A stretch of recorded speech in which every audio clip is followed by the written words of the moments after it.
뉴스 플러스 시작합니다. 1,400만 투자자들의 표심을 잡기 위한 이 대선 주자들의 움직임이 본격적으로 시작됐습니다. 민주당 대선 경선에서 압도적 1위를 달리고 있는 이재명 예비후보가 오늘 코스피 5천 시대를 공약하고 더 강력한 상법 개정안도 예고했습니다. 하지만 국민의힘 다수 후보들은 상법 개정을 반대하고 있는 입장입니다. 이 상법 개정을 두고 여야가 정반대의 길을 가면서 다가오는 대선 표심에 어떤 영향을 미칠지도 관심이 커지고 있습니다.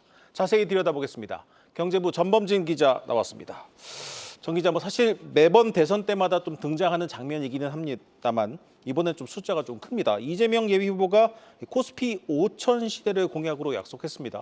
예, 그렇습니다. 이 대표는 오늘 여의도 금융투자협회에서 이제 국내 주요 증권사 리서치센터장들을 만나 자신의 주식시장 공약을 소개했는데요. 이 예비후보의 발언을 직접 들어보겠습니다. 주가 지수가 지금 한 2,500 왔다 갔다 하고 있죠. 이게 한 5천 정도 넘어간다면 우리나라 대한민국의 국부가 늘어나지 않습니까? 상법 개정을 실패했는데 최대한 빠른 시간 내에 다시 해야 될 것 같아요. 사실 이 예비후보는 직접 지난 대선 패배 후에 전업 투자자로 전직을 고려했다. 이렇게 말할 만큼 굉장히 활발한 주식 투자자인데요. 네. 오늘 간담회에서도 열성적으로 상법 개정안과 배당소득 분리과세를 통해 증시를 부양하겠다고 공약했습니다. 이 후보가 약속한 상법 개정안은 지난달 야당이 국회를 통과시켰으나 한덕수 권한 대행이 거부한 법안보다 더 강화된 내용을 담고 있다는 게 눈길을 끕니다. 네. 대주주의 의결권을 제약하는 감사위원 분리선출 제도와 자사주 의무소각 원칙은 물론 정부가 제시한 자회사 물적 분할 후 상장할 때 이제 투자자들에게 신주를 우선 배정하는 조항까지 모두 포괄하고 있습니다. 자, 의견이 엇갈리고는 있지만 이 상법 개정 분명 투자자들 입장에서는 반길 만한 소식이기는 합니다. 그렇다면 여야 다른 대선 예비 후보들은 이 주식 시장과 관련해서 어떤 공약이나 입장을 밝혔습니까? 예, 민주당에서는 이제 김동연 예비 후보가 국내 주식에 무려 500조 원을 투입하겠다고 공약했습니다. 네.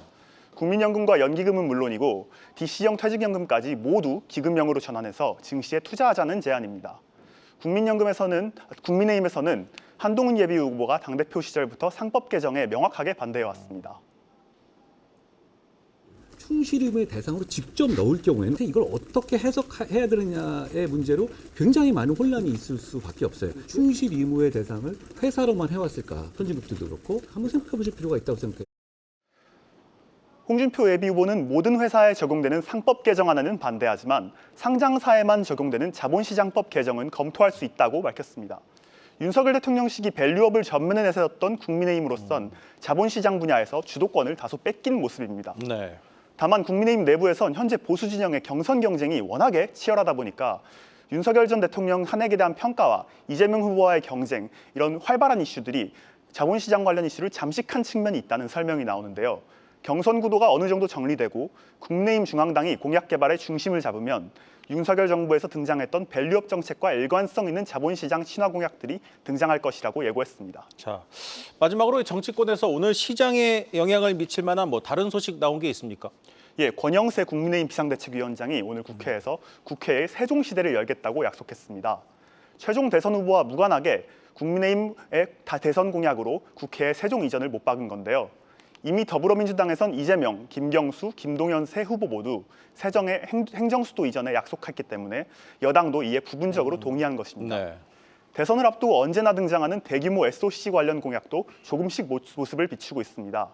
국민의힘에선 김문수 예비후보가 오늘 동탄과 청주공항을 광역급행철도로 신설하고 전국 5대 광역시를 GTX 급행철도망으로 구축하겠다고 공약했습니다.